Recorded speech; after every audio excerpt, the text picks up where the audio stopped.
আমরা প্রথমেই চলে যাব রিনিমি অ্যাপে। জাস্ট অ্যাপটাকে ওপেন করব। ওপেন হওয়ার পর এরকম একটা ইন্টারফেস শো হবে। জাস্ট এখান থেকে আমরা স্কিপ করে দিব।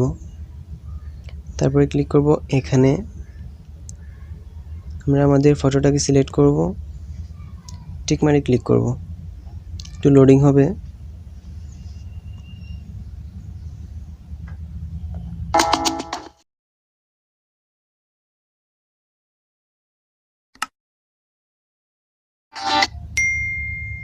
অ্যাডটাকে পুরোপুরি দেখতে হবে, তা না হলে কিন্তু হবে না।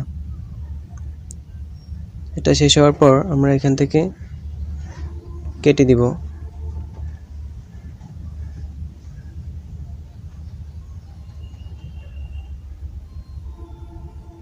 দেখুন before and after, before and after. আপনারা আপনাদের নর্মাল ছবিকে এরকম করে এইচডি কোয়ালিটিতে পরিণত করতে পারবেন। জাস্ট এরকম হয়ে গেলে সেভে ক্লিক করে সেভ করে নেবেন।